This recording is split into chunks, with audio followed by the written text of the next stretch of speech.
They got Willa. They got my daughter. I need to find her. From acclaimed director Paul Thomas Anderson. You can save that girl. Today, experience what is being called the best movie of the year. This is the end of the line. Not for you. Leonardo DiCaprio, Sean Penn, Benicio del Toro, Tiana Taylor, Chase Infinity. Let's go! Here I One battle after another. Now playing only in theaters. Experience it in IMAX. Rated R. Under 17 animated without parent. You can't hide. This episode is brought to you by Nespresso and Samra Origins by the Weekend Coffee Collection. Introducing Samra Origins. My collaboration with Nespresso is a connection to my roots, to my mother, Samra. Coffee that hits the right notes. It transports you. Crafted with unique notes and bold, soaring flavors. Experience a taste that moves you. Nespresso and Samra Origins. Discover more at Nespresso.com. This episode is brought to you by Indeed. When your computer breaks, you don't wait for it to magically start working again. You fix the problem. So why wait to hire the people your company desperately needs? Use Indeed's sponsored jobs to hire top talent fast. And even better, you only pay for results. There's no need to wait. Speed up your hiring with a $75 sponsored job credit at Indeed.com/podcast. Terms and conditions apply.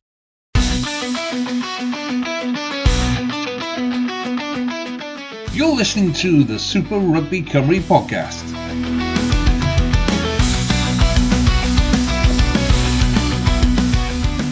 Hello and welcome to this week's edition of the SRC podcast. Joining me, Big M, as always, Double R, Mr. Robberies, and Bucky John Harris. Good evening, gentlemen. How are we?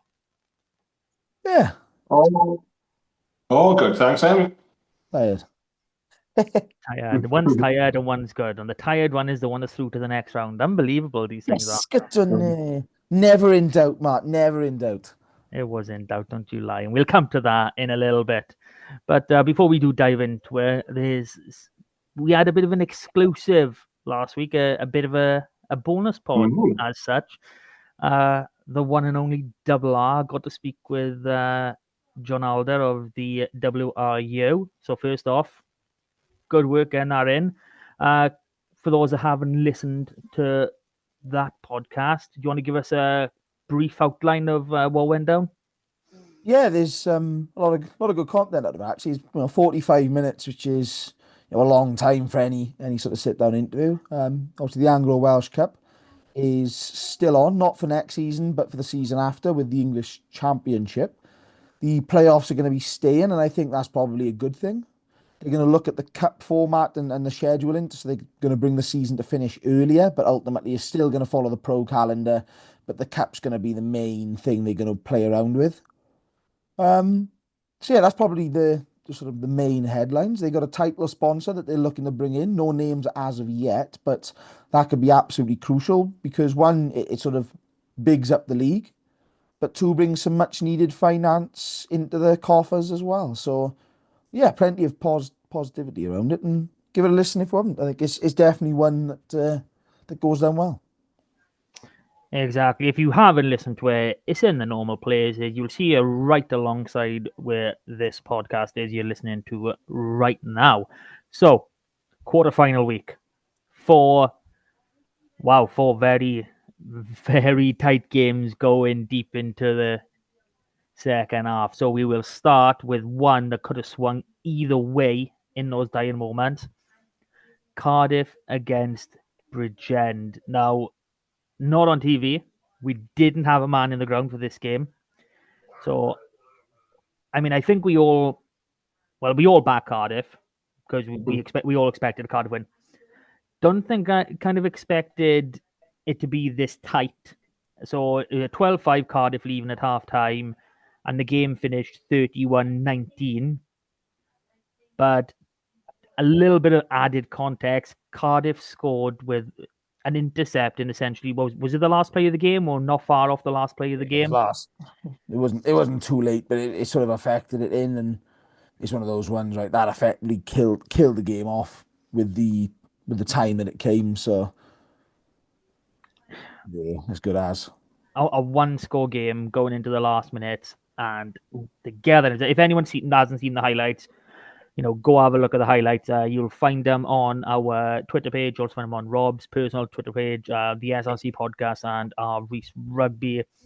You can see Ben Burnell trying that over the top pass, and was it Joe Williams that literally jumps and his fingertip sort of catch to claim that ball and then run it. And if that ball goes, I don't know, an inch, maybe too higher, maybe a bit faster, then Cardiff are in major trouble. I think it was 2-3 men over, and obviously you've broken that defensive line. So not a clear cut scoring opportunity, but definitely a scoring opportunity for them.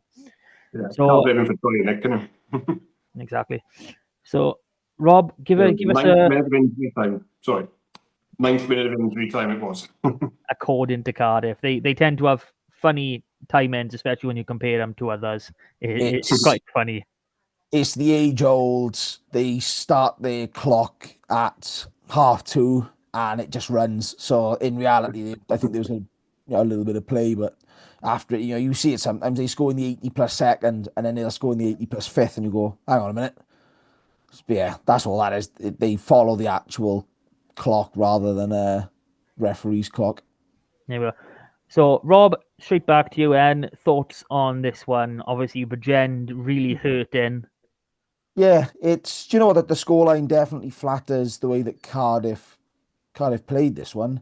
Bridgend turned up. It was good to see some good vocal crowds, sort of out this weekend, and Bridgend was certainly one of the best of those. Like you said, that last minute or bar last minute interception probably buffers the sort of the gap in terms of where Bridgend are pushing for it. I think we see that playing Burnell as a playmaker at 12 probably works better. Certainly evidently off the past few weeks. There's also a moment in a couple of probably momentum switches in this. Burnell misses 3 points at goal when the score is 24-19. I mean, you put it to a 2-point game, Cardiff start worrying about a drop goal, even though it's still early at this stage, still 20 minutes to go, just over 20 minutes. But you start worrying about things like that, the penalties, for Bridgend to sort of claw their way in.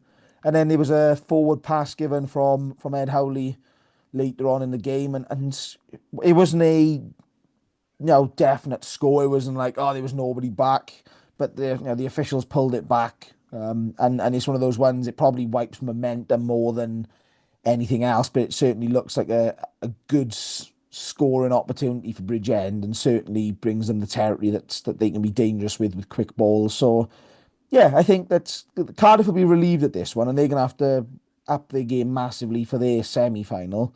But Bridgend can probably be quite proud of where they've come from. They're turning into a side that are getting results. In big games. Swansea, were playing well, big game, got the result. Llandovery, big game again. The manner that they took the result, against a top side who were in good form at the time. So it's they're ending their season not on a high, but the performance-wise, I think you can definitely see the improvement on 12 months ago. And that's ultimately what people like Scott Baldwin are going to be looking at, is it's a development league, whilst you're still retaining the community and the club sort of feel aspect of it. So yeah, I think this is a cracking example, and it's probably one of 4 games that could have been televised and done the league proud this weekend. Oh, 100%. Every single game was amazing. And that's not just us, trying to big up this league, because we're doing that anyway. But these games, quite honestly, the quality on the show, it put a lot of people to shame who say there's not enough quality players in Wales. Yeah. So, John, thoughts on this one? I mean, Bridgend are technically under your remit. Yeah, really pleased for Bridgend the way they turned up in this game. I don't know if we, I think we all picked Cardiff to win this one, and probably quite comfortably. So to see it going so close and Cardiff needing that last minute score just to put it to bed was brilliant. I think the Cardiff scrum went very well. I think that's something Bridgend have struggled with all season, is when they come up against the big scrums. But as they've also shown all season, when they got some space and get some quick ball, they can hurt you with those backs. I think Burnell was quality again. I think he's been a standout all season. Every time he's played, he absolutely terrorised us when they came down. He looks a very, very good player. But yeah, like Rob said, Cardiff are going to be glad they've got this one out the way. Hope it'll probably, get rid of any complacency they might have now going into the semi-final. Just wake them up a little bit. That we've got to be on our game there, or someone's going to turn up and catch us napping. And against Newport, they're going to have to up because Newport will take them on, and Newport have got such quality as well in that back line that they're going to hurt them. So they're going to have to up. They needed that to maybe give them that kick up the arse they did before the semi-finals. But credit to Bridgend, they've proper made a good game out of this one, and hopefully that'll give them a lot of confidence now to go. Have some time off now, come back in pre-season and think, yeah, we can compete with these big teams now, sort a few things out here and there, maybe get a bit more physical up front. We can live with these big sides in this league. Yeah. So I mean, one thing I do want to point out is for anyone that genuinely hasn't seen the highlights package, Jake Thomas, I think it was his second try. The way he just takes it off his boot and just gets it in, that score is not happening. Probably 90% of players, and I'm being, pretty generous to a lot of players, but are not scoring that try. Quite incredible stuff, from the winger. So that is Bridgend done and dusted. Quick look at this squad. Haven't had any news yet on who's going or who's staying, but is there anyone that might not be playing next season because they're moving up? So names that kind of catch my eye are Tom Florence and Matt Yorworth-Scott. Now, obviously, Scott is, I think, 25 now, and has a tight head. This is probably the time to be moving up. If you look at the Osprey stocks, I think Tom Bowler can't last forever. There's Rhys Henry and Ben Warren. Obviously, there's a lot of belief that Warren has, a really high ceiling, but there's nothing to really show for that as yet. So he is one that Bridgend might be without next season. He could be in that first team squad more often for the Ospreys. And Tom Florence, he's played in the centres, he's played in the back three, and I don't think the Ospreys centre stocks are locked in quite yet. I think it is a Boshoff. They sent their South African centre. They're hoping to sign him, aren't they? That's what we're hearing. But if that doesn't go through, and I think Owen Watkin is still injured, there's obviously an opportunity, for the young man to go through. A couple of players, that impress. Obviously, Ryan Wilkins impresses everybody. Macaulay Rowley, or Rowley, however you want to pronounce it, has been really good. He signed for them this season. I think he came from Pontypridd, and he was in the Cardiff Junior Academy way back when. But he's looked a real prospect this season. I wouldn't be surprised, for some teams to maybe have a look at him there. So, what about you boys? Has anyone really been standing out for you? Yeah, do you know? I think Tom Florence is one of the academy allocation that's really stood out, and those are probably the most likely boys to then sort of work their way through. But equally, I think Ryan Wilkins is going to be the interesting one. I don't think he'll necessarily be picked up by a Welsh side, but he's obviously gone down under, during this season and sort of plied his trade. So yeah, it's one of those ones we've seen players do it before, and the likes of Carrick McDonald and all that have gone down under. There's been quite a few over the past 5-6 years that go down, play a couple of seasons down there, and sometimes they can kickstart. The championship clubs over in England are always looking at sort of talent, so it'd be interesting to sort of see what and sort of how that sort of develops around him. So next game, second quarter final. I was just going to say Evan Hill is another one. I thought he stood out at the start of the season, and then unfortunately got an injury just kept him out. But I think Evan Hill looked very good at the start of the season. So he's always a big unit in that second row. The only thing with the Ospreys, they've got quite a deep wardrobe with second rows, but he's big, he's got presence, he's got a bit of aggression. So I'm looking forward to seeing him come back and get some game time as well.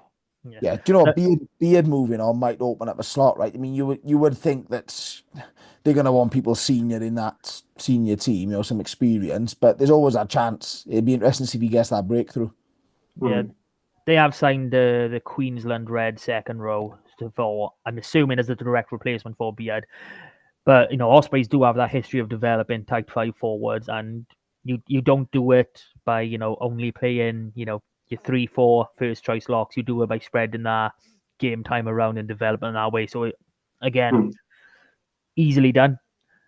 On to the second quarter final, and John, this one is for you. The only person to back Aberafan against Newport. And against my better judgment. Yeah. 13-12 up at half time, mind. Yeah. So, that's when I knew we'd lost it. Because it was great, a really good, entertaining game to watch. It was definitely entertaining. Aberafan started fantastically, really quickly. Nice spread it wide early. Scott and Evo coming into the line. He was outstanding all game. He was absolutely unbelievable. He felt like he was taking on Newport by himself a lot of the time. Fed it out to Felix Gilbert, scored a love, beat the man on the outside to score in the corner. We followed that up with a lovely driving maul. As you've seen from the video, I managed to capture that one. One time I didn't jinx him into not scoring. But I feel like there was quite a wind in that first half that Aberafan were working with as well, and they dominated the first half. I thought the scrum was going to be in Newport's favour to start. Their first scrum, we did go back a bit and concede a penalty, but they kind of shored it up. Aberafan shored it up a bit then and got that going all right. And the driving maul was going well when they got it and Mahan set it. But Newport were good, in fairness, at disrupting Aberafan's setting the driving maul up to start with. So they had a few chances where they've gone for the corner, and like I say, the maul's been disrupted and they just didn't score. And they've they just didn't score enough points in that first half. I know it sounds so simple when I said it last week, they need to score more points than Newport, but that's exactly what happened with the territory and possession and chances they had in the first half. They probably should have been 15 points clear. With the wind as well, and they played well enough to be so. But it's just the finishing the chances again, and then so it was half time. I was thinking this second half now when Newport, because they're going to have their purple patch, because of course they are. It's Newport. They're at home. They're going to get on top at some point, and when they do, they're probably going to score 2 or 3 in one go. And that's kind of what happened in the second half. Even when Newport went down to 14 men, they scored a couple of tries and a couple of gifts from Aberafan again with an interception. Dunford trying a kick over the top, which has gone straight to Newport play, and he's just gone straight through the middle of all of us. But at that point, we were chasing a little bit, so we were again having to try things to get back into the game, which they did get back in at 26-20. But then Newport just you could tell that in the back they were just more clinical. They were excellent at taking the chances that came their way when they got them. I think they used the wind a lot better with the kicking game in the second half as well to keep us pinned. The substitutes come on and they tried their best as well. I thought we had a fairly strong bench to bring on, and the boys, the 2 props impressed me that came on for Aberafan. They were at some points our best attacking threat. They were having a go at everything. And it was a bit strange to see Scott Evo taken off mind just after an hour when he was playing so well. But I feel like the score, I don't want to say fat at Newport because that sounds unfair, but I think more the fact that we should have scored, we should have taken more chances, and we've missed 3 conversions as well. So it's one of those just a disappointing one, because this is a game they could have won if they'd taken their own chances and not gifted Newport points, but they can't fault the effort. And they dominated the first half, so there's a lot to take from it. The Newport fans I was sitting around there, they were nervous. They were nervous at points. So, but Newport have done what they need to do. They've shown why they're a top 4 side and probably the form side in it. They've got to half time close. They've kept it to a point at half time. I thought, right, we could be second half now. It's going to come to us. We're going to have the wind, and that's what they did. They pulled away, and we just couldn't really get back into it then.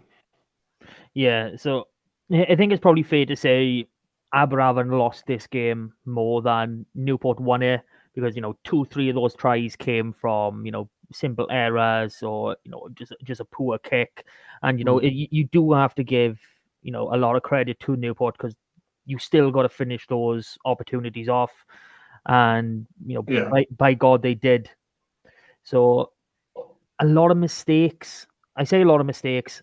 A lot of errors then from Aberavon really stopped you from kicking on in that first half and again in the second when you had opportunities. So, Rob, take us through your thoughts. Yeah, there's probably, in my mind, looking at this game, two things that have cost Aberavon, and that is execution and the discipline windows. So I mean, John was sending us, the 5 meter lineouts in that first half, and they butchered 3. Yeah, that definitely wasn't a dodgy throw that we got penalised for. That wasn't. To the ref, I was willing to show him on my phone. And have a look at that, ref. God, bang down the middle. Don't know what he was on about. Anyway. But yeah, it summed it up though that and it probably sums up Aberavon's day that that call goes against you. You lose 2 more on the 5 meter line. The maul is working well, but you just can't. And I'll be honest, it wasn't like Newport was stealing it in the air. It was an overthrow, or it was just completely mistimed jumps, and all in all, if you lose your set piece, you can't do anything, right? Your back's got fewer attacking platforms. You lose your territory gains, because if you win a penalty, you kick the touch, you lose the ball comes back. So basically, all in all, unless Newport's shank their exit, you're losing territory on that. And the other thing is around those discipline windows. I mean, as a coach, in these sort of games, you want to come out as a balance. You want to come out equal in those 10-minute windows. If they score a penalty, you want to score a penalty. You want to try and keep with them, or at least keep it within one try. And they just didn't do that. Newport scored when they went down to 14, and Aberavon had a man sent off, I think, on 46 and 55. So all of a sudden, you're going, right, we're down to 14, Newport score. Comes back on, another man goes off, and you can't play 20 minutes against a side like Newport with 14 men. You know what I mean? That's an entire quarter of the game, and ultimately Newport then scored again. And Newport managed those windows, right? Newport scored 3 tries when there was 14 men on the field. That's when Aberavon had theirs off, and when Newport had a man in the bin themselves. So it's the little margins, and I think it probably sums up Aberavon's season, really. There's a lack of just execution, clinical ability at times, and just a bit, maybe not sloppy, but ill-disciplined in sort of everything that they do. You can't be losing that many lineouts, and we've been praising the likes of Luke Davis recently, and you still got the likes of Smallman in there and a lot of experience. So I think Jason and I will be pleased with where the season's gone. I think, again, Aberavon are on an upwards trajectory across, since they started the season, certainly, and they're in a good spot for next year. But I think you'd be massively disappointed that in their, and I'll say it, this their biggest game of the season, they haven't delivered what they should be doing on the field. Yeah. So 40-25 in Newport's favour. The game finished 3 scores, but just by that single point, mind. So again, yeah, tough one for Aberavon to take, but very positive for Newport. Going into the semi-finals. So have had a bit of news on Aberavon's squad. So there's a couple of retirees. So we've got Andrew Waite and Rowan Jenkins? Rowan Jenkins, yeah. So obviously neither have played massive amounts this season. I don't think Waite has played too many games, and I think I haven't seen him a lot, no. But... No, and Rowan, I think he's got about 10 appearances. All starts and sub benches included. So less than half games. So he's an instrumental figure. In the squad, not just in the 15 or the 23. He's there training. He's seems to be that presence that really lifts you up. You talk about stalwart. Talk about people who lead by example, and he is definitely that sort of character. He's been one of my favorite players for the last 10+ years, and I'm going to sound biased, but I think he's been the outstanding loosehead in the Welsh Premiership / SRC for the last 10 years. When I've seen journalists picking their teams for the season, he's usually the only one that all three of them would have in their squads. He's just been absolutely amazing for 10 years. So I'm gonna miss Rowan because he's been fantastic and one of my favorite players. So just wish him all the best. You can tell you can really feel the love of John for his team and for his players. He wasn't a big prop either. No, he's only but he's like 5'8", 5'9", 15 stone. But I've seen him buckle tight heads twice the size of him, and not many. And he can make a 40-50 meter break as well. He's got some pace, so he had a bit of everything. Never apologize. I love hearing that, especially about props. 3 players that will be moving on to pastures now. We got, I'm going to butcher this name, Morgan Meeklem. I'm not so sure how to pronounce that one. Young back 3 player. No signs of where he's going at the minute. Hooker Cam Lewis, who reports are he might be heading west at Llandovery, unconfirmed. Played a few games this season, not a great deal, but you do have the likes of Luke Davis, Saul Hurley. So, whilst, you never want to be losing players, you've got plenty of stock there. And probably the biggest one of all is Ed Dunford.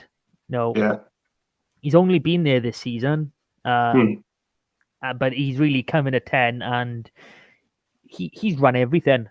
I mean, I'm just having a quick look over all the team sheets now, and he's been really good all season. There's 5 games.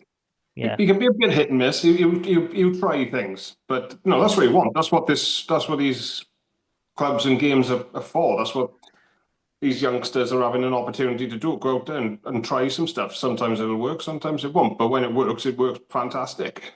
So he's been really good this season. So we'll miss him.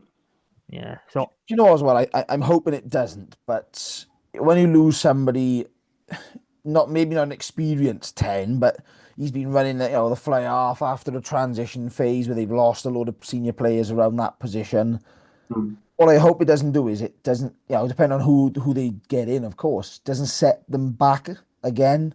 You would like to think that if they get an established 10 in or someone in that's at least as good as Dunford, if not better, then it's a difficult one, but I just hope it doesn't set back Aberavon's plans now for next season. I mean, he's not sticking around the SRC or Welsh rugby as such, so it'd be interesting to see how they sort of work around this one more than anything else. Yeah. So I did get a couple word-ins with Jason Hyatt, and he's very, very tight-lipped, but I can quote him in saying they've got some very exciting talent coming in. So have you heard they've signed a 10 already? Yeah. Sorry. He's all well. I'm planning on having a chat with him later this month. And he's hoping to have his side for next season already confirmed by then. So I'd imagine that he's pretty confident on who he's got at the moment. So if we turn to other players that could make that step up, it's a hard one because I think some of your best players are back 3 players. And I've literally just spoken about one for Bridgend, and you're in the same region going to the Ospreys, who've themselves got a lot of back 3 talent. So, John, you tell us, a couple of the standouts and who may or may not make a step up into pro rugby. Yeah, as I mentioned earlier, Scott Denivo has been outstanding all season at fullback. He's one of those X factor players. He's got that ability to just beat people, and not only beat them, but because he's so good at beating people, he draws people as well. I noticed that in the Newport game, because once he'd started making a few breaks, then it would take two or three Newport players, once he got the ball, would just stop and watch him for a sec. Didn't want to commit to him, so he makes space. That's making space for other people. Then, but he's fantastic under the high ball. He's got a boot on him. He's definitely someone who looks like he's got a high enough ceiling to step up at some point to professional rugby. Ashton Evans at number 8 has been outstanding all season. He's what a player. If you need go forward, just give Ashton the ball and he'll go forward and take 3 or 4 people with him. Similar to Luke Davis at hooker, has been brilliant all season. He's an absolute tank of a hooker. Probably our highest try scorer again. And Joe Gage, I always got to mention Joe Gage because he's just the constant. He is probably your 7 out of 10 player, but it's every single game he doesn't drop below the 7 out of 10. So, and he's a great leader. Saul Hurley as well, the hooker, he's the under 20s hooker as well. He's definitely got something about him. He lacks, I think, a little bit on the size, especially compared to Luke, who's so big. But he's definitely got something about him. He's dynamic and his darts are pretty good. So he'd be another one I look forward to keeping an eye on next year. Yeah. So in terms of your allocation, there's 2 wingers. And Corey Lewis-Jenkins, of course. Sorry, forgot about Corey. Got to mention him. 14 tries, and he's been fantastic. That's no mean feat. But like I said, back 3 so competitive. In that Australian region. Rob, any others stand out for you? I think is John has wrapped off a lot of them. I think Corey's probably going to be not held back, but he's going to struggle to fill those busy gaps. Scott Delnevo's definitely one for senior rugby, and it's interesting because I think this is actually his first season at fullback in senior rugby. I think he's transitioned from 9 and 10, which is even more remarkable when you consider just how well he is playing. I thought the likes of Ben Gregory have stood it well this year. They've lost a lot of sort of talent around that back row. The likes of Joe Tomlin-Reeves, obviously, Andrew Waite hasn't been as present this season, so it's interesting to see how they've sort of brought Ben Gregory along, and Ashton Evans definitely deserves a shout out. And I think if it wasn't for the fact that Joe Gage was such an ever present player, Ashton Evans would be the captain of Aberavon. Yeah, he's like Mr. Aberavon. You can see the passion when he's playing all the time. He is that sort of player that when you're down and out and you're getting thumped, not that was the case on the weekend, but he'll still be carrying hard, trying something, trying to get the offload, taking a quick tap penalty, always thinking about the game. So there's a lot of good talent here. And I said it's good to see that Jason and the team have brought a lot on. I'm interested to see how the Aberavon pack goes. Obviously, Breezy's going from his forwards position as the coach to take up his role with the Welsh Rugby Union. Obviously, the likes of Andrew Waite moving on, a bit of experience there. RJ in the front row. Was the 342 games he's played. How does this sort of balance? Because we've mentioned about Hurley's size. I think you can look around and say there's quite a few smaller hookers in the league. Your Lewis Morgans, Joe Franchi's, not big men. But it's how you utilise them. So I'm very interested to see how Aberavon sort of alter or tweak their sort of game plan, not to go away from the forwards, but do they look at developing that without risking the tries to the likes of Delnevo and so Lewis Jenkins, and maybe, depending on who this 10 is that's coming in, that could sort of factor in how they want to play this. Yeah, and I hate to quote some cliches here, but in terms of those front rowers, it's not the size of the dog in the fight, it's the size of the fight in the dog. And that is very true, especially of hookers. You look at the under-20s and, the standout hooker was Harry Thomas, and he's like 5'10", 5'11" if he's wearing his big boy shoes. So, they're not a giant breed anymore. So I'm going to fast forward a little bit to the nighttime kickoff. So, Rob, this is you. This is Ebbw Vale getting, well, pushed all the way.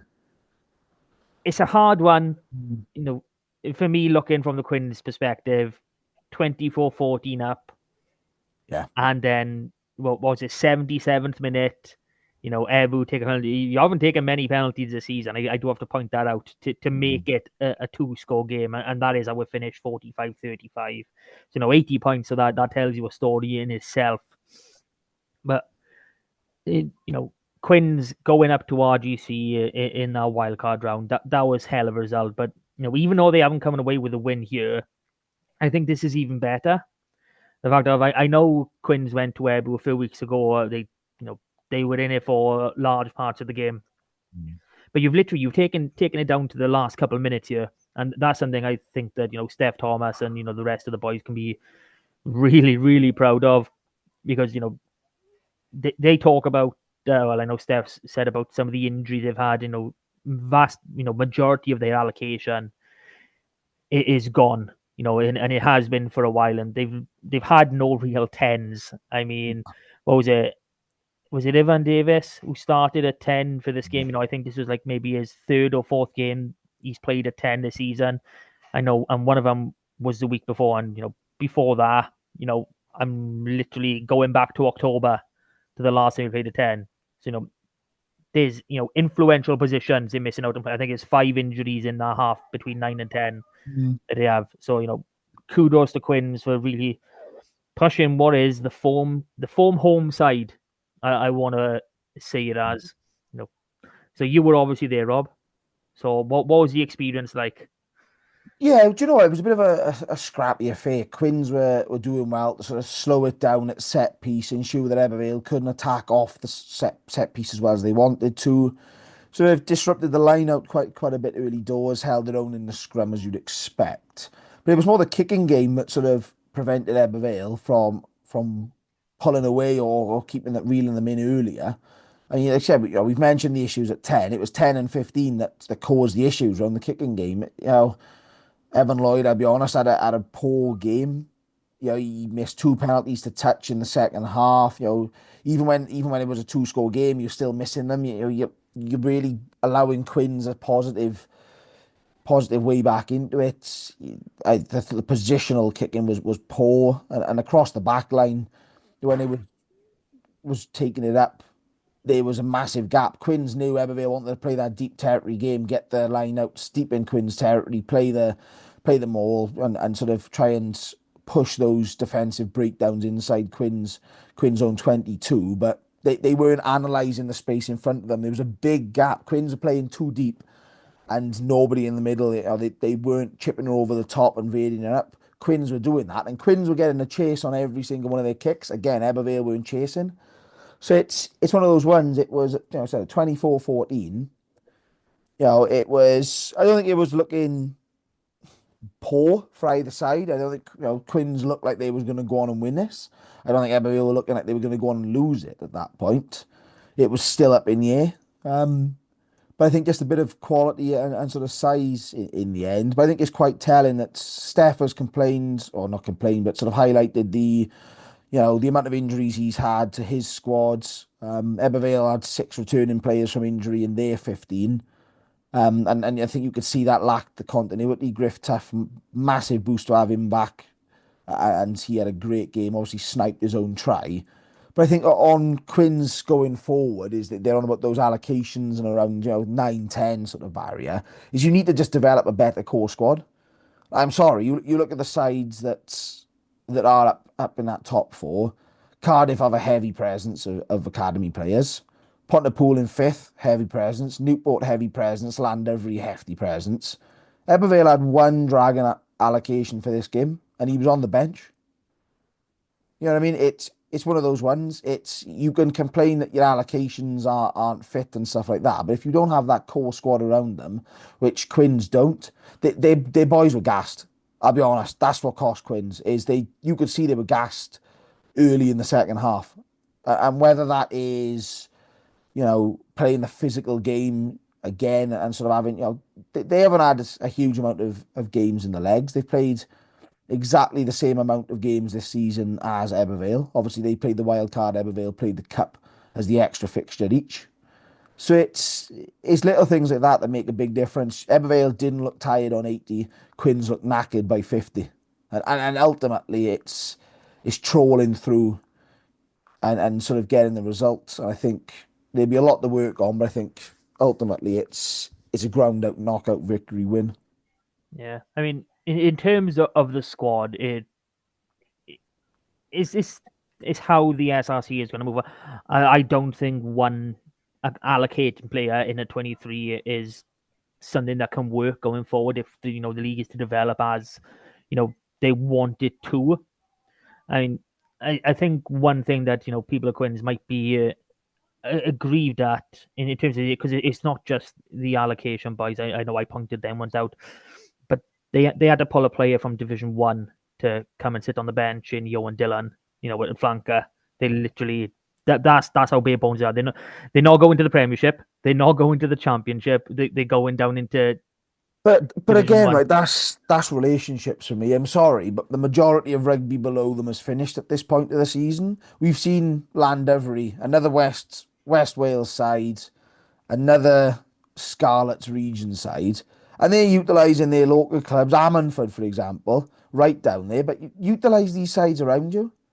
I mean, we've seen Pontypool permit Rodri Cole from Neath this season when we know that they've had problems at 9. So again, that is for me a club admin thing, and yes, it's difficult to try and just pull players in. It's not a case of going, "We want you, you're going to come and play for us." But I feel when you're trying to pull these players in, they've had all season. They've had 6 months of these injuries. I mean, Yori Badham and the likes and Gabe McDonald have been out for serious amount of time.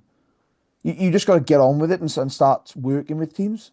So it's ultimately when you're looking at what you do with your squads, this is where pulling 45 players into training regularly on a weekly basis works, because you've got boys that are playing championship rugby, but they're training with you probably once a week, say, and then they're training with their parent club on the other day of the week. So it's, for me, that's Quinn's off-field side of stuff that needs to improve, and they've been like it for a few seasons.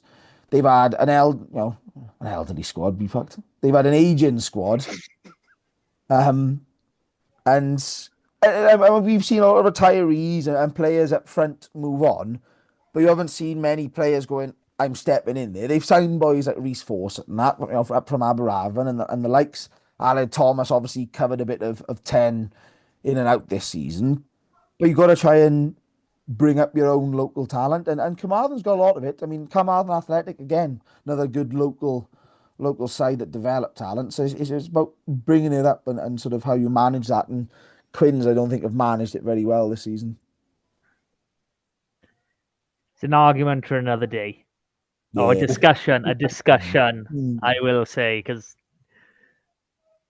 still a lot, still a lot of rugby to be played in the Premiership and Championship. That's all I'm going to say. It's not my fault. You need to get him fucking tanked. Dude, he's got foul mouth on him, haven't he? That's twice. Oh, sorry, I fucked it up again. Oh, again. Didn't you? None of that with the John Alden interview, did we? Oh, it's the company he's with. You can see changes. No, okay. If we do have a look at this Quinn squad and who there's potential to move up, someone who's been injured for a long time that we haven't seen in a while, Ben Williams. He is, very likely to be up. I think he'd be something like 6th choice in that back row now. So I wouldn't expect to see a great deal of him moving forward. Isaac Young, hooker again. I haven't seen much of him this season, but he's obviously the young hooker. There's only 2 senior hookers at the Scarlet, so again, him and along with Harry Thomas from Llandovery, they'd expect it to be a lot more first team. Then it's. I'm trying to have a look over the squad. Lucas Ataro, he had a really good game, in fairness. He scored a couple of tries and looks good. I'm surprised he wasn't picked back up after Scarlett binned him off. There was a bit of talk with Ospreys, but And Yori Badham, another one that we haven't seen for a while. Yeah, well, obviously Luca been released end of last season. I think there was a few open training sessions held with the Ospreys, and he was noticeable there. Same as Combia. That's where Combia got picked up because he was registered with Quinn start of the season. Badham's in his first season of senior rugby, so I wouldn't expect anything of him. Gabe McDonald, he got injured before round 18, so 3 weeks ago. So he's one that might, centre stocks are not 100% confirmed at the Scarlets. Johnny Williams, he's, very much on the fence. No one there will tell you 100% he's saying or 100% going. So it could be very much a case of, Scarlets only have 112 going into next season. So he's one that might make that step up. So, yeah, there's a few good boys in there. Again, we haven't had no one confirmed staying or leaving, retiring, I should say. So that's about it. I do know there's a few young players coming up into this, but their allocations, they're their own boys, but their allocation. Jake Bowen, hooker, Carwyn Leggett-Jones. I think everyone knows what that name. He's expected to be in and around that Quinn squad. And then there's Ocean Williams, who we've seen a little bit of. He's an athletic boy. There's another one, Sam Williams. He's a lock back row. He's another athletic boy expected to be in and around that squad next season. So that brings us on to the televised game. Llandovery against Pontypool. Now, I don't think many expected this to be as close as it was. Going into the final 5 minutes, it was our one score game yet again. Llandovery getting, Llandovery getting a couple of tries in the last play. Yes, so Llandovery getting 2 tries in the last 2-3 minutes, to make a 39-20 finish. So it looks comfortable, but it genuinely wasn't. Anyone who watched our game and doesn't know much about the grounds of the SRC teams, they would have probably thought that was a Pooler home game, because honest to God, you could hear a lot there, wasn't it? You could hear them. No, there might have only been like 24 there, but you could hear them constantly throughout the entire game, and that's absolutely brilliant. That's what we want. We want these crowds to be vocal. So, John, we haven't heard from you in a while. Give us your feelings on this one. Oh, it's good. Everyone was enjoying the piece, I think, then. Yeah, this was. I thought this was going to be the game of the weekend, actually. I didn't get I saw the first half complete, but then the Wi-Fi wasn't working properly, so I kind of had to catch the highlights then for the rest of it. But yeah, I think the scores flattering a little bit, but I also don't think. I also think that Llandovery were. I always felt they were in control of the game, though. Like, it was. Like, they didn't look like they were ultimately going to lose the game, but.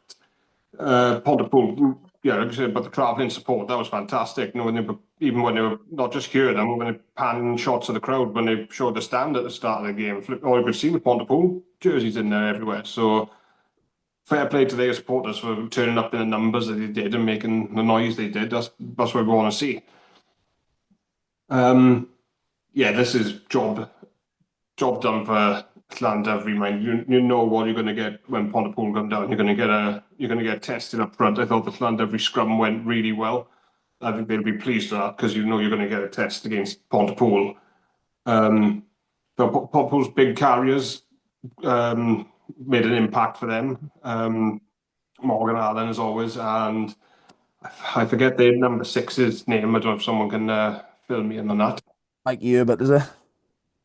Or you on about Llandovery?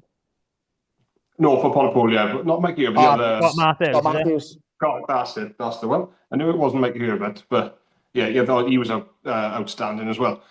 But Llandovery, you can tell they've just got that little bit of extra class in behind when, like, especially on turnover ball, they were so lethal when and quick. As soon as something spilled their way, it was through the hands a quick draw and give, and they were gone and scoring tries.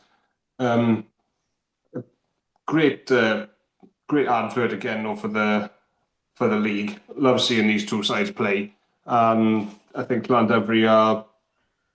They'll be gutted they haven't got a home semi-final, because I think they're so tough to beat at Church Bank. But they're still going to be tough to beat anyway.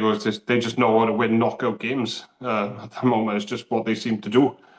So a great game. Well done to Llandovery for they've done what they needed to do. I don't think they were. It sounds harsh on Pontypool because they played their part in this game, but I just felt Llandovery. They just felt to me like they were just had control of this game, and they weren't quite going to let that slip ultimately. And bit of a flattering score, but great game, great crowd, brilliant. Yeah. So one thing I do want to comment on this one, and this is no disrespect to Sam Potter or George McDonald, but what a difference it is watching Lee Reese and Johan Hughes at halfback. Oh yeah. Obviously they are the regulars, but we had the Bridgend game a fortnight ago live on S4CS Bedrec, and comparing the two is apples and oranges. There's such a difference in class, and there's an age factor and a massive experience factor, especially when you talk about Lee Reese. He's been there, done it for years and years. So, Rob, thoughts on this one, my friend? Yeah, I think it's what held Pontypool back was their inability to convert opportunities. I think that was the story of the day. Is Llandovery spent a lot of that first half mainly cutting through Llandovery, but getting turned over and being spoiled at the breakdown. So that's something that Llandovery are going to want to change ahead of this sort of weekend. But ultimately, I think that when it came to them being in the 22, they were clinical. You could see that experience. Scott Matthews was in front of the ball, but he had one foot in front of the ball for Connor Chapman's try late on. So that was correctly disallowed. But you sort of feel that was the final straw. They needed to score there. It was a 2-score game. Obviously, it gets disallowed, back to a 2-score game. And if anything, it's sort of the good thing about having a good crowd is it gets behind you. But the bad thing about it is when you have a moment like that, it's euphoria and it's the belief that your side are coming back into it. And then it's like scythed out from underneath you. And it kills sides with good support. Because it's dead, and it's like the atmosphere in the ground, because the Drovers have been the same all season. They've had fuck all there, man. Even for the cup final, there was no shouting, no back in their side, even when they were winning comfortably on 60 minutes. It was all last 5 minutes sort of thing, and you could see the same. It's terrific to see another game, another away following. Another away following, as we mentioned, Bridgend, getting behind their side and being the more vocal team. And ultimately, it's one of those ones. It probably did warrant a 2-score game because of Pontypool, in reality, didn't make and take enough chances to sort of get in this game for long periods. But yeah, I think they'll be wanting to kick on now next season. But like I said, Llandovery will be. I think Llandovery and Newport for me are the two sides. It sounds ridiculous, but they're the two favourites at the moment based off form and results. Yeah, I mean, one thing that stood out a little bit, and I know we spoke about it last week going into the quarters, which teams did what with their final games, how Cardiff, Ebbw Vale and Llandovery sort of not mass rotations, but they didn't play their first 15 consecutively for those last couple of games. And it kind of shows in these results. You take out that final flurry, you take out the last 2-3 minutes in the Cardiff game, in the Ebbw Vale game, in the Llandovery game, and they are 1-score games that could go either way. And then if you look at Newport, they're the one team that did keep their main squad together for these last couple of weeks, and nice comfortable from 60 odd minutes victory coming through into the semis. So I'm not going to argue that Llandovery probably a form side. I mean, I still can't get over that Bridgend result. I'm still struggling to see how they lost that game, but it is what it is. It's done. It's over. So, one little surprise we did have when the squad was announced: Ben Lueng on the bench. Haven't seen that name in a very long time, so good to welcome him back into the top level of Welsh rugby.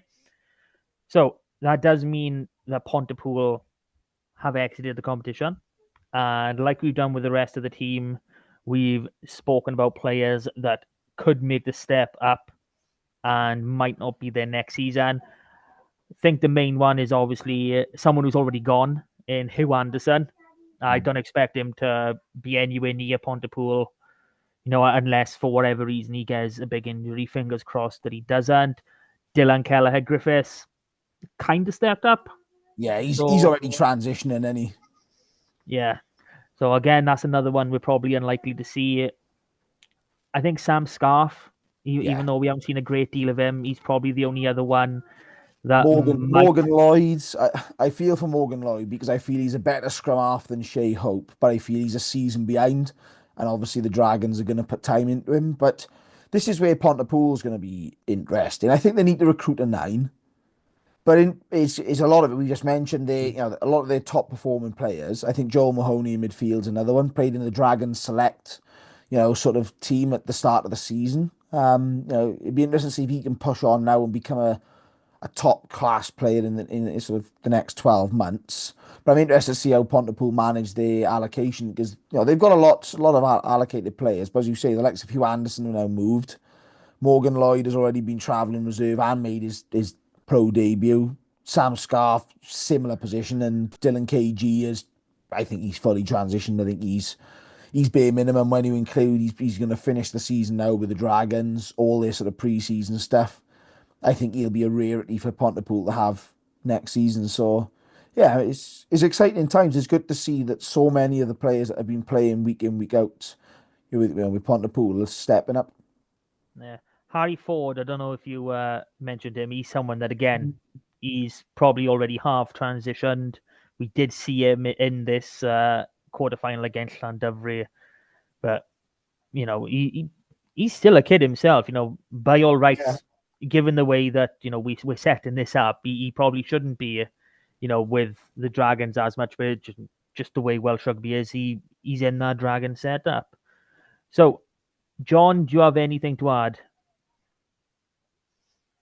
John? There he is. No, yes, I'm still here.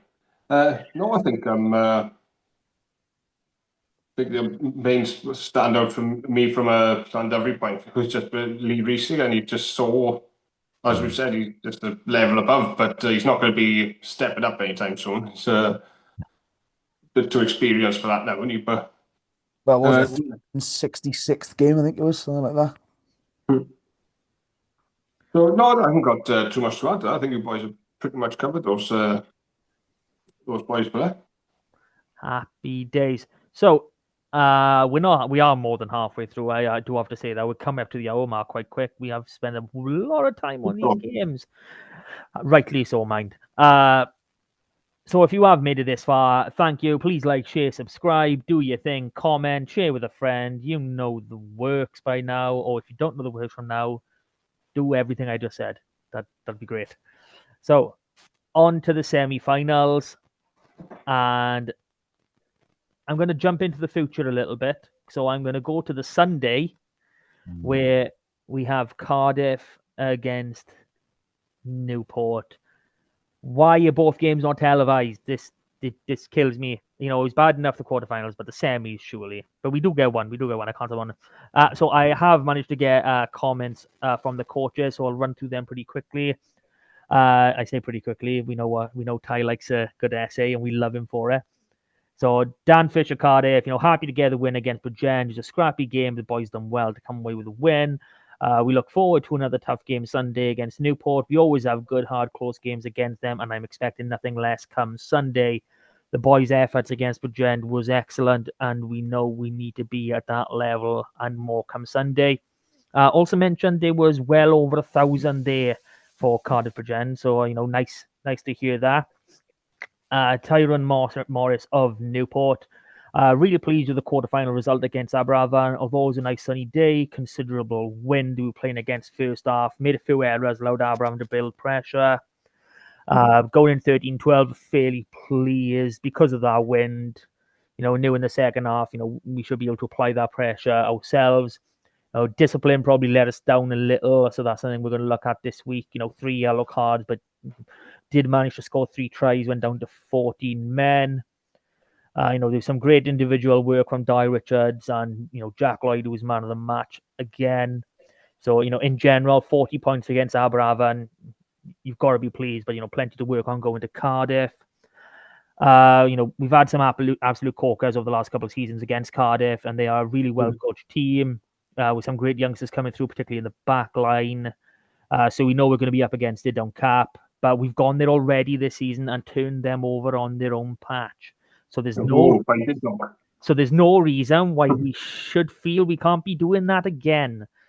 So those are the coach's comments. John, you've already chimed in, so go right ahead, my friend. Oh, this going to be a good one, isn't it? Local derby, 2 cities, Cardiff, Newport. Oh, I would love to go to this one if I could. To be honest, you could make a nice day at Cardiff, couldn't you? Watching this, before Newport come up with the result of the season, in actually being able to beat Aberafan, I probably would have gone for Cardiff at home to take this one, because Cardiff, they've been brilliant all season, especially at home. I don't know. Something's telling me. I'm sorry for everyone this week. The Dragon Bet have not got any prices up for the semi-finals this week, so I can't inform anyone. But I would assume Cardiff would probably be the slight favourites for this one, with the bookies being the home team and finishing top of the league. Did they finish top of the league? That was never failed, was it? It was Cardiff. It was Cardiff, wasn't it? It was never ever failed.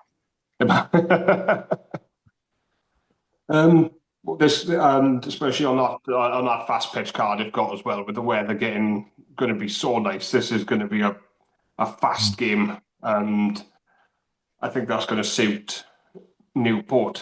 So I think I might have to go for Newport on this one. I didn't think I would, but it's going to be close though. This one is going to, I think when you've got all the top 4 sides coming together now, nobody's going to be gassed going into the last 10 minutes of the day. These are all teams that are going to go until the end. I don't think anyone's going to outlast anyone. So again, this is going to be last 10, 5 minutes, even maybe with a score in a balance. It was going to come down to a moment and who's going to take it. But for me, I'm going to go for a away win on this one. I'm going to go for Newport to snatch it. It's going to be a 1-score game, I think. That's a way to start it, and I'm going to be honest, I am teetering to join you, but I'm going to hear from Rob first. Can he sway me towards the Cardiff side? Do you know what? I think Cardiff finished top, and Cardiff have had a nice settled squad. I think they've got the likes of Bowen back, Elijah Evans, Stefan Manuel in midfield, Joe Debbie Cross is sort of scoring nicely. They've settled their sort of squad back now since the under-20s. But not that I think they've panicked, but they haven't controlled the games, especially in the second halves, how they wanted to. They did it against Llandovery down there, where it became a bit manic, and all of a sudden Llandovery picked the win up. And I think this will follow the same pattern as that game. I'm thinking something along the lines of 40-35 to Newport. I think at the moment Newport are controlling games. They're putting 80 minutes together after 80 minutes after 80 minutes. They've done that 3 or 4 times in a row now. With Cardiff are not controlling these games. They didn't against Llandovery. They didn't against Bridgend. I mean, I'm not saying that Bridgend didn't do well against them, but they didn't run away with it at home with this settled squad. So whether they're a bit more bedded in now may help them out here. And obviously they're fighting for a home final, right? If Cardiff win, the finals at Cap. But yeah, at the moment, and I've already mentioned about Newport and Llandovery being perhaps favourites. At the moment, I'm thinking Newport in this one. There we go. So nothing is going to sway from a clean sweep in this one. Something does need to be pointed out. Obviously we've had the team sheets since last pod. Cardiff changed 10 through 15 with Steph Emmanuel stepping into that 10 shirt for I think like the second or third time this season. I think that is going to be key. I'm back in Newport because I just like the rest of you boys, I do feel they've probably got that a little bit too much and they have got that better run of form at the moment. But if when our team sheet is announced and, Harry Wild starts at 10 and Emmanuel shifts over to 12 instead of Jason Harries, it brings our game so much more into the balance, on paper at least. It does make you start thinking, have I made the right choice here? So, clean sweep for Newport in this one. It's going to be Newport, one team in the final already. So, the other semi-final is going to be the Saturday kickoff, 12:15, confirmed, Eugene Cross Park. Ebbw Vale against Llandovery for the fourth time, this season. So the first two games were in the league and started the rounds 4 and 5, something like that. And Ebbw done the double. Happy days. The win up at Churchbank did take a last minute penalty, but regardless, they got that win. Third game, SRC Cup final. Everything on the line. Again, up at Churchbank. And I don't want to be mean, but I just want to, it seemed like Ebbw were anonymous. That game, we spoke about big occasion, maybe getting the better of them, final history, etc., etc. But 39-7, that game was. And John, I think me and you we're gonna take a back step here, and we're gonna let Rob really run his feelings and let us know how badly we're gonna lose this game. I think the key part is if we look at the SRC Cup final, obviously that's been the most recent result. Is Llandovery were at full tilt at Churchbank, and I think obviously the artificial pitch massively favours them there. But I think you look at the Ebbw Vale squad, they lost Dom Franchi to injury early doors. They were missing the likes of Ethan Phillips in midfield as well at the time. So they go down to bare bones. Griff Tuff is back now. Obviously they had John Evans on the bench then, but he only played 2 minutes before doing his ACL. So they were massively, massively struggling with injuries at that time. And at the moment, that's tilted back on its head. Obviously, Ethan's back playing. They've got Ryan Gardner back, Dylan and Curtis in the second row. Griff's back at 9, Evans back at 10. So it's a full squad again. I think the only player we may be missing really out of the first 15 is going to be Harry Rees-Weldon, who I think will be in South Africa, following his try-scoring debut the other week for the Dragons. I think that'll keep him out. But I think it also massively helps Ebbw Vale on their own turf. Was it 13 games, if I'm right, this season? It might be 12. Looking at it, and it's that sort of the grass being at home makes a hell of a difference. The set piece seems to work a lot better there, and that's something that's, even though they scored a rolling more with Joe Franchi in the final, Llandovery largely stopped. I don't think it'll be as easy to stop. It'll be a large crowd again. I mean, it was 4 figures of Ebbw Vale supporters at the cup final, but it'll be similar this sort of Saturday. Obviously, it'll be on TV as well. It'll be on the S4C main channel this week, which is always nice to see. Bit of an unusual one, seeing an earlier kickoff rather than a delayed one, which is something nice. But yeah, I think there's a lot to this. I think Ebbw Vale need to watch the breakdown. I think Ocean Davis and Stuart Worrell will be a 6 and 7. And I think it's how they manage the contact area and the collisions and sort of making sure that Griff has enough time at 9 to deal with clean ball and sort of do they look at an offload game to sort of combat Llandovery's breakdown prowess. I think the power game is going to be well matched. Llandovery do probably edge the weaponry behind. And it'd be interesting to see how many Scarlets they get in that back line. They've tweaked a few back and forth recently, and obviously the last time they played, it was the likes of Jack Davis playing. He's obviously a massive, massive feature, and I think the URC fixtures could be crucial in all of this as well. So it'll be a mammoth tussle, but I feel that just at the moment, you look at the home advantage and what that's meant for Ebervale this season, and the fact we're playing on grass and who they've got available and fit again. I think Ebervale take this one. Well, you were always going to back up Will. No one's going to try and convince anybody anything different. In terms of those Scarlet Boys expected, there's only 3 that they're expecting to have, which are the same 3 that was in that quarterfinal, which is Jack Davis, Morgan Jones, and Ed Scragg.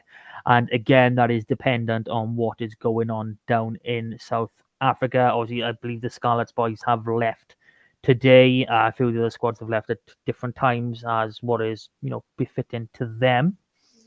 So I do think if this game is going to be won by Llandovery, when this game is won by Llandovery, I should say, it is going to be because of that attacking game, that offloading game, which we saw was rife against Pontypool. They just couldn't live with it. They really couldn't. The offloads were going in left, right, and centre, and probably forced it a little bit too much. But again, like we said, that rotation effect. These boys have had that game back together. They should probably be a little more back into the swing of things of when to make that pass, when to not try it, etc., etc. And for me, that is, where Llandovery will win it on the scoreboard, where they will win in defence, is, like you said, that rolling maul. That is such a weapon. What was it? Franchi's between the league and cup, 25 tries. Ian Morris into double figures himself. A good few penalty tries in, and not to mention the scores that have come a phase or two after the maul as well. It is, about 70% of your tries have got to be attributed to that, driving maul, not necessarily coming directly from it, but attributed to it. So that is the big one. That is what needs to be stopped. Like you said, they managed to do it in the cup final, but doing it at Eugene Cross in front of the home faithful, who will all be there. Not just the travelling ones, not the ones lucky enough to be able to leave and have, that extra hours or so travel either side of a game. So it's going to be a hell of a game regardless. But, for me, I think Ed Scragg is going to be a focal point. He's just been released from the Scarlets. There's no news on him having a contract anywhere professionally or even semi-professionally. He's got the cameras on him. This is the game against what is the best pack in the league, attacking pack in the league. If you're going to make a difference and make a name for yourself or show that, this is who you are, this is the game you're going to want to do it in. So Llandovery for me, it's always going to be Llandovery all the way through into next season and probably the next after that. So, John, you're the last one. You're the only neutral as such. Oh. I don't know.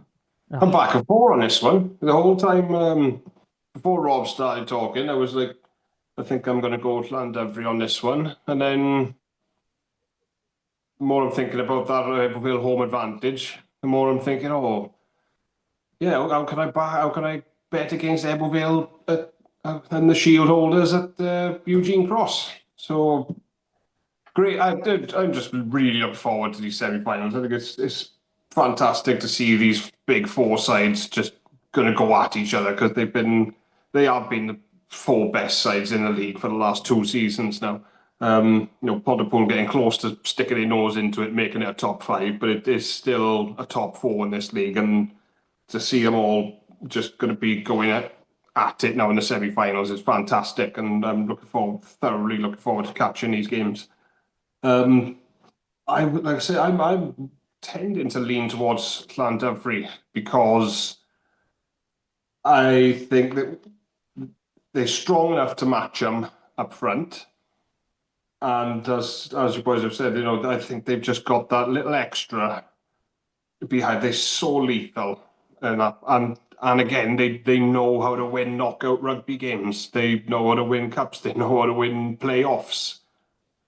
And as I showed in the cup final, and even though Ebervale have done a double over, and when it come to a cup game and a knockout game, they weren't in it.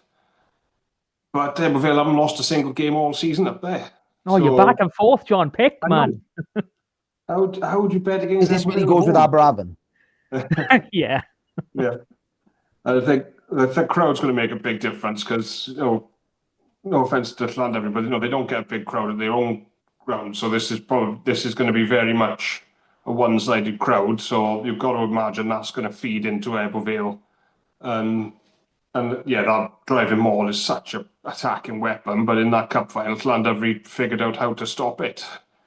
So if they can do that again, I can see them having too much. But I don't know. I really don't. So I'm gonna stick with my original thought otherwise I'll just keep going back and forth, and I'm just gonna go Llandovery ever so slightly Llandovery, but I could easily see it going the other way. But if I've got to pick one, I'm knockout rugby, the defending champions, the cup winners.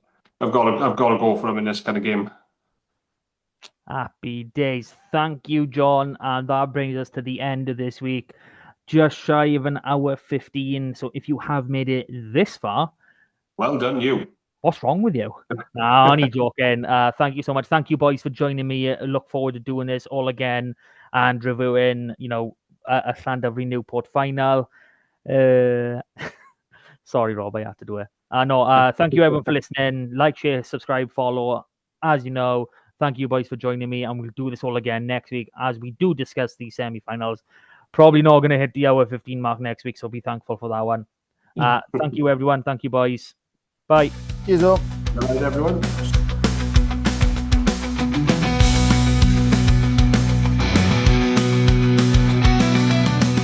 That was the Super Rugby Cymru podcast. Please rate, review and share us on socials if you can, and join us again next week for more of the same. And until then, enjoy your rugby.